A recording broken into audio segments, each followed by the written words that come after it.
ایک رات جب چاندنی پھیلی ہوئی تھی، ہم لوگ عقبہ کی ایک گھاٹی میں بیٹھے تھے۔ رسول کریم صلی اللہ علیہ وسلم بھی تشریف فرما تھے۔ یہ جگہ ہماری خفیہ آماج گاہ تھی، جہاں ہم اپنے دشمنوں کی نظروں سے دور آپس کے مسائل پر گفتگو کیا کرتے تھے۔ مگر اس رات وہاں ہمارے کچھ مہمان بھی تھے۔ یہ 12 آدمیوں کا ایک وفد تھا جو مدینے سے آیا تھا۔ مدینے کا نام ان دنوں یثرب تھا۔ میں نے ان میں سے کسی کو بھی پہلے نہیں دیکھا تھا۔ مجھے ان کے آنے کی کوئی اطلاع نہیں تھی، لیکن ان کے آنے کی ایک خاص وجہ تھی۔ وہ اللہ کے رسول صلی اللہ علیہ وسلم کو مدینے میں قیام کی دعوت دینے آئے تھے۔ ان کی خواہش تھی کہ حضور صلی اللہ علیہ وسلم ان کے شہر میں رہنے بسنے لگیں اور اہل یثرب کے درمیان جو مستقل طور پر باہمی اناد اور نزاع کا شکار رہتے تھے مصالحت کروا دیں۔ یثرب میں 2 قبیلے آباد تھے، اوس اور خزرج۔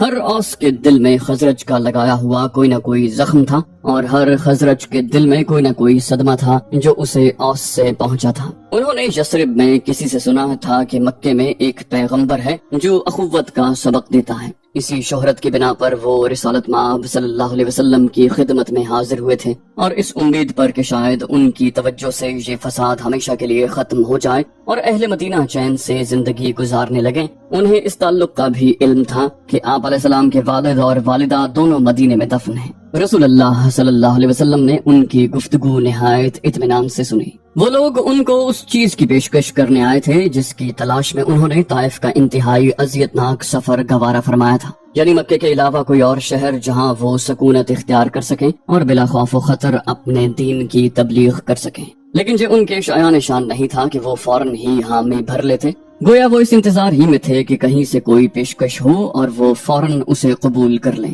انہیں 1000 باتیں سوچنا تھیں۔ انہوں نے مدینے والوں سے کہا کہ اس سے پیشتر کہ میں ہاں کہوں، آپ کے لیے ضروری ہے کہ آپ میرے موقف کو اچھی طرح سمجھ لیں۔ حتمی فیصلہ آپ سوچ بچار کے بعد کیجیے گا۔ فی الحال آپ میرے ایک نمائندے کو 1 سال کے لیے اپنے ساتھ لے جائیں، یہ آپ کو دین اسلام سے آگاہ کرے گا۔ 1 سال بعد بھی اگر آپ کا خیال یہی ہو کہ میں آپ کے شہر میں آباد ہوں تو مجھے آ کر بتا دیجیے گا۔ ان کے ساتھ روانہ کرنے کے لیے اللہ کے رسول صلی اللہ علیہ وسلم نے مصعب بن عمیر رضی اللہ عنہ کا انتخاب کیا، جو عبد الدار کے خاندان سے تعلق رکھتے تھے، جسے کلید برادر کعبہ ہونے کا شرف حاصل تھا۔ مصعب رضی اللہ عنہ کا ایک ذاتی شرف یہ بھی تھا کہ وہ آپ علیہ السلام کے ہم شکل تھے۔ اتنی مشابہت تھی کہ جب وہ احد میں شہید ہو کر گرے تو شور مچ گیا کہ نبی اکرم صلی اللہ علیہ وسلم شہید ہو گئے ہیں۔ مصعب رضی اللہ عنہ نہایت جامع زیب تھے۔ مکے میں وہ سب سے زیادہ خوش پوش تسلیم کیے جاتے تھے، مگر یہ ان کے دائرہ اسلام میں آنے سے پہلے کی بات ہے۔ بعد میں ایک دن مدینے میں جب وہ رسالت مآب صلی اللہ علیہ وسلم کے سامنے آئے تو بہت موٹے اور کھردرے کپڑے کا لباس پہنا ہوا تھا، اس پر بھی بے شمار پیبند لگے تھے۔ حضور صلی اللہ علیہ وسلم نے جو ہمیشہ ان سے بہت شفقت فرمایا کرتے تھے، ان کی طرف دیکھا اور اپنے آنسو پیتے ہوئے نہایت دلاویز مسکراہٹ کے ساتھ فرمایا، مصعب تمہیں کیا ہو گیا ہے؟ کیسے کپڑے پہننے لگ گئے ہو؟ یہ کہہ کر آنسو پونچھتے ہوئے اپنی آنکھیں نیچے کر لیں۔ حضور صلی اللہ علیہ وسلم نے مصعب رضی اللہ عنہ کے ساتھ ابن ام کلثوم رضی اللہ تعالی عنہا کو بھی مدینے روانہ کیا۔ اس 1 سال ہم نے بڑی تکلیفیں اٹھائیں۔ وہ گھٹن تھی کہ اللہ کی پناہ، اور سال تھا کہ ختم ہی ہونے پر نہیں آتا تھا۔ کبھی کبھی تو ہم سوچتے کہ مدینے سے ہمیں کوئی دعوت آئی بھی تھی یا محض ایک خواب تھا۔ ہماری حالت قابل رحم تھی۔ ابو لہب کا اب بھی یہ خیال تھا کہ اپنے خداؤں کی عظمت منوانے کے لیے اس کا کوڑا کافی ہے۔ ہم سب اپنے اپنے گھروں میں محصور تھے۔ اللہ اللہ کر کے 1 سال پورا ہوا، مگر ہمیں یوں لگا جیسے 1 نہیں 5 سال گزر گئے ہوں۔ مدینے والے واپس آئے ٹھیک 1 سال کے بعد، 1 دن 1 گھنٹہ بھی آگے پیچھے نہیں۔ 1 تہائی رات گزر جانے کے بعد وہیں عقبہ کے خفیہ مقام پر جہاں وہ گزشتہ سال آئے تھے، مگر اس بار وہ 12 نہیں 75 تھے۔ مصعب رضی اللہ عنہ بھی ان کے ساتھ تھے۔ برا بن معرور رضی اللہ عنہ ان کی قیادت کر رہے تھے۔ یہ سن نبوت کا 13واں سال تھا۔ ہم سارے ڈرے سہمے تھے۔ پہلے تو میں سمجھا کہ یہ ہمارے لیے کوئی جال بچھایا گیا ہے، آخر اتنے بہت سارے لوگ کیوں آئے ہیں۔ دن رات خوف میں زندگی گزارتے گزارتے میں ہوا سے بھی ڈرنے لگا تھا۔ اتنے میں زیوروں کی جھنکار میرے کانوں میں پڑی۔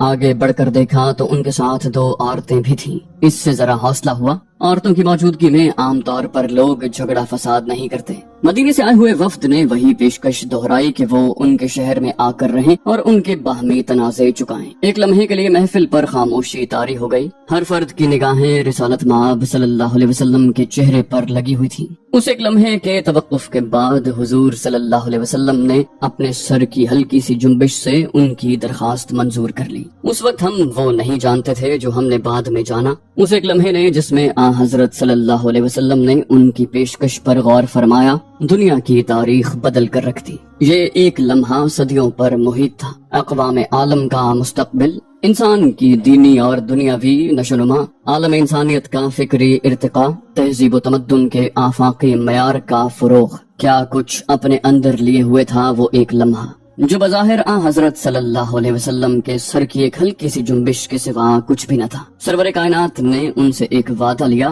جسے تاریخ میں بیعت عقبہ ثانی کہتے ہیں۔ یہ نام اتنا بھاری بھرکم ہے کہ لگتا ہے کہ اس معاہدے میں فریقین نے بڑی کڑی شرطیں رکھی ہوں گی جو بہت مشکل سے طے پائی ہوں گی۔ شاید کچھ خون خرابہ بھی ہوا ہو۔ جو میرے سامنے ہوا اس کی نوعیت تو ایک درخواست کسی تھی جو رسول کریم صلی اللہ علیہ وسلم نے نہایت حلم سے اہل مدینہ کے سامنے پیش کی تھی۔ انہوں نے فرمایا، آپ لوگ وعدہ کریں کہ صرف اللہ وحدہ لا شریک کی عبادت کریں گے، خواتین کے ساتھ نیک سلوک کریں گے، اپنی بیٹیوں کو قتل نہیں کریں گے، جھوٹ نہیں بولیں گے، چوری نہیں کریں گے، اللہ کے قوانین پر کاربند رہیں گے اور ان لوگوں کو تحفظ دیں گے جو اللہ کے رسول کے ساتھ مدینے جائیں گے۔ آپ نے انہیں یہ بھی فرما دیا کہ ان کے مدینے جا کر رہنے کا یہ مطلب نہیں ہوگا کہ وہ صرف مدینے والوں کے لیے وقف ہو گئے، وہ ہر قوم، ہر نسل، ہر رنگ کے لوگوں کے لیے پیغمبر بنا کر بھیجے گئے ہیں۔ اتنے انکسار سے ادا کیے گئے اتنے دو ٹوک الفاظ میں نے کبھی نہ سنے۔ دوسرے لفظوں میں وہ فرما رہے تھے کہ اپنے خداؤں کو آگ لگا دو، ان کا وجود ختم کر دو، نبی صلی اللہ علیہ وسلم کے لیے اگر جنگ بھی کرنا پڑے تو کرو۔ مصعب رضی اللہ عنہ انہیں بتا چکے تھے کہ قوانین الہی کیا ہیں، دوسروں کو اپنے مال و دولت میں شریک کرنا، یہاں تک کہ ایک کھجور میں سے بھی دوسرے کو حصہ دینا۔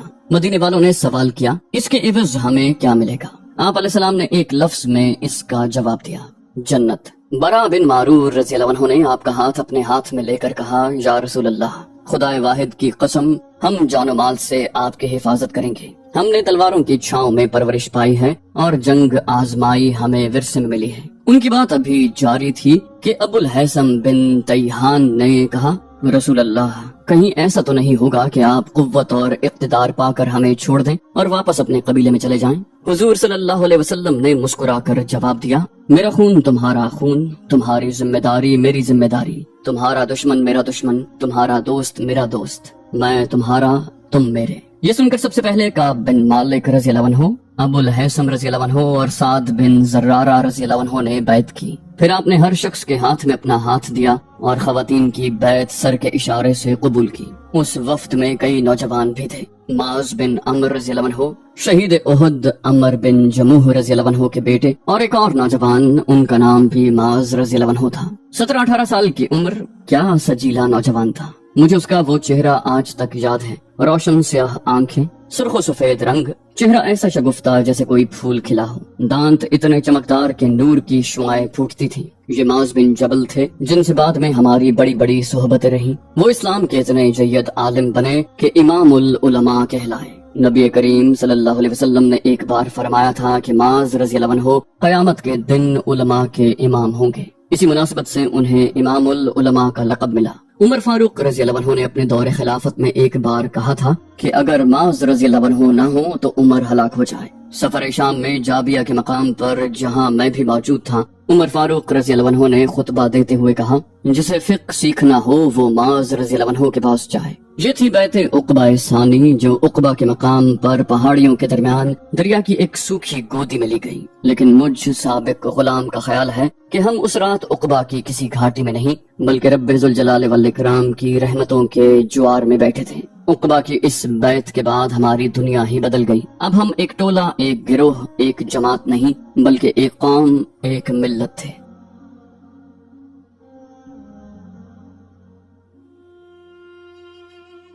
میں امیہ کا سیاہ فام سابق غلام اب انسانوں کا ایک ذمہ دار قائد تھا۔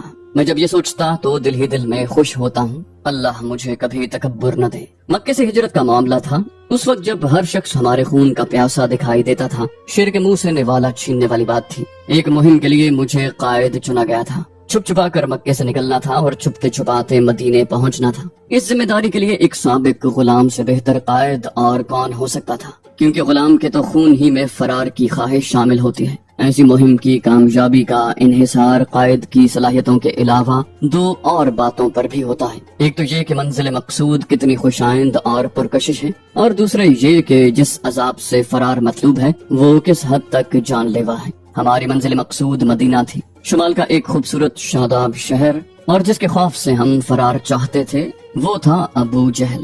جب مہم کے لیے حالات اتنے سازگار ہوں تو میری کامیابی یقینی تھی۔ آگ اگلتا ہوا پھنکارتا ہوا ابو جہل جیسا ابلیس پیچھے لگا ہو تو کون ہے جو جان کی بازی نہ لگا دے گا۔ مکے سے مسلمانوں کی ہجرت کا فیصلہ ہو چکا تھا، سب کو مدینے جانا تھا۔ حکمت عملی یہ تھی کہ لوگ چھوٹی چھوٹی ٹولیوں میں رات کی تاریکی سے فائدہ اٹھاتے ہوئے کسی وقت صحرا میں نکل جائیں اور الگ الگ راستوں سے ہوتے ہوئے مدینے پہنچ جائیں۔ ہر ٹولی کی ہجرت کی رات اور وقت رسول کریم صلی اللہ علیہ وسلم خود متعین فرماتے تھے۔ یہ سب کام انتہائی احتیاط اور رازداری سے کیا جا رہا تھا۔ حضور مہاجرین کی ہمت بڑھاتے تھے اور ان کے زاد راہ کا انتظام کرتے تھے۔ ان کو سب سے بڑا خدشہ یہ تھا کہ دشمن کہیں صحرا میں مسلمانوں کو گھیر کر ان کا قتل عام نہ کر دیں۔ ہمیں حکم تھا کہ ہماری ٹولیاں فاصلے فاصلے سے چلیں، اور جب تک یہ اطمینان نہ ہو جائے کہ اب دشمن کی دسترس سے باہر ہیں تب تک کسی جگہ اکٹھے نہ ہوں۔ ہر ٹولی کا ایک قائد مقرر کیا جاتا تھا۔ مجھے بھی حضور صلی اللہ علیہ وسلم نے ایک ٹولی کا قائد بنا دیا۔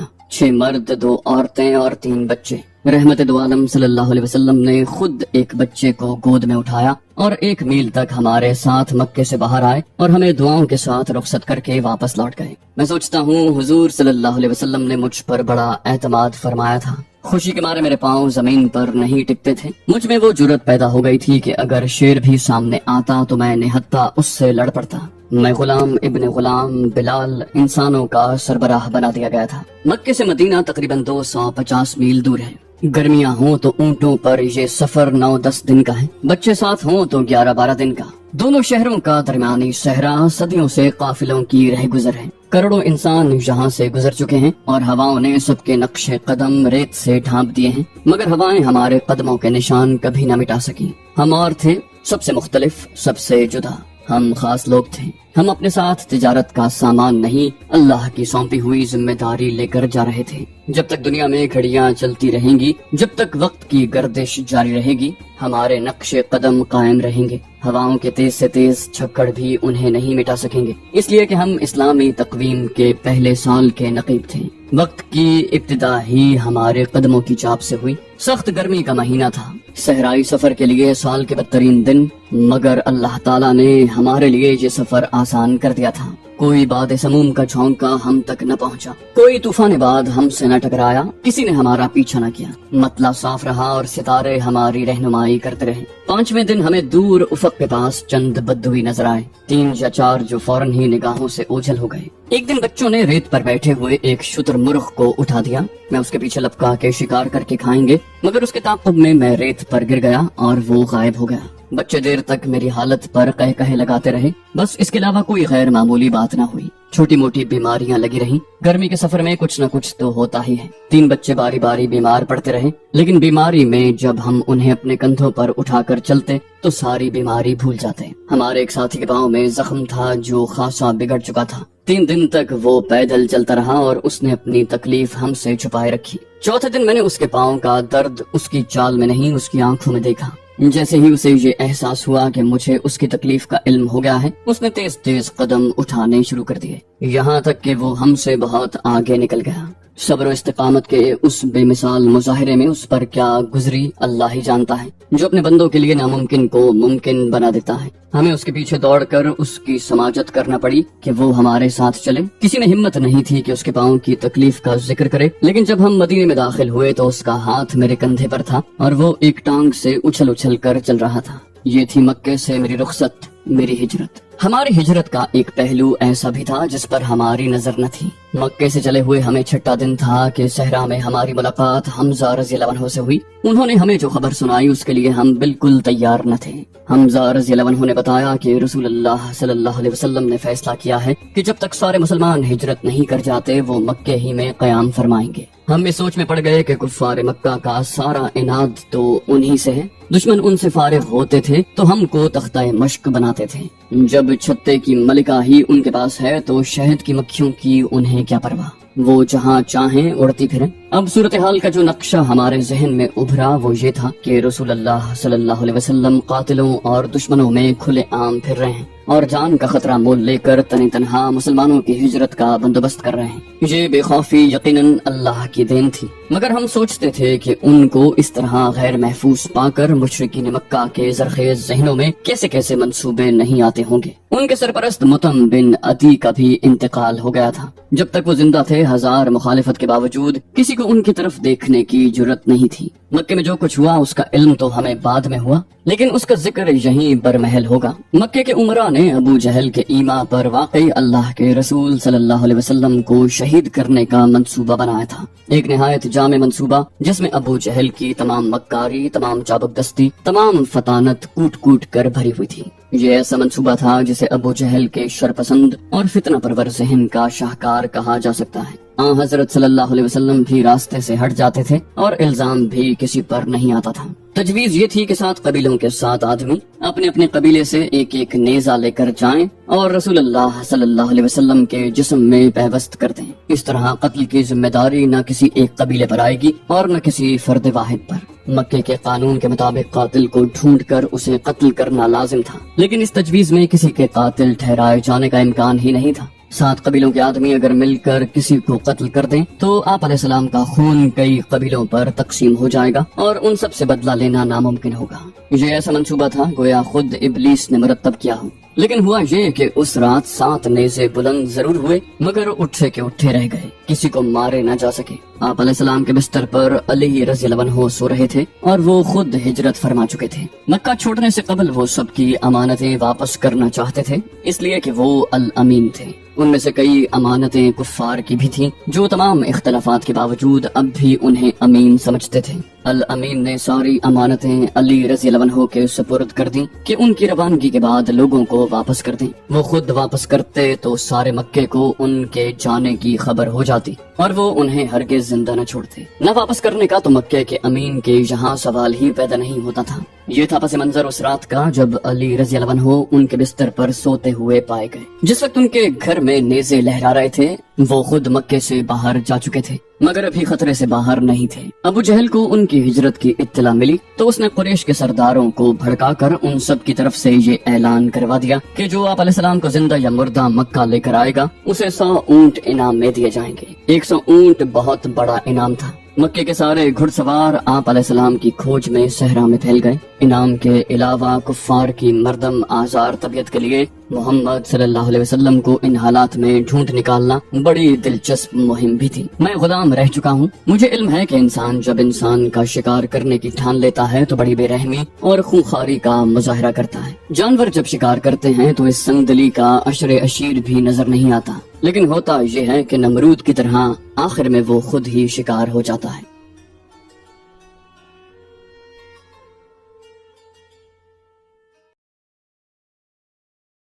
تو دوستو یہ تھی ہماری آج کی ایپیسوڈ۔ امید کرتے ہیں آپ کو ہماری ایپیسوڈ پسند آئی ہوگی۔ جانے سے پہلے اس ویڈیو کو لائک، شیئر اور کامنٹ کرنا مت بھولیے، اور اگر آپ ہمارے چینل پر نئے ہیں تو اسے سبسکرائب کیجیے اور بیل آئیکن پر کلک کیجیے تاکہ آپ کو تمام ویڈیوز فوراً ملتی رہیں۔ اگلی ویڈیو تک کے لیے اپنا خیال رکھیے۔ اللہ حافظ۔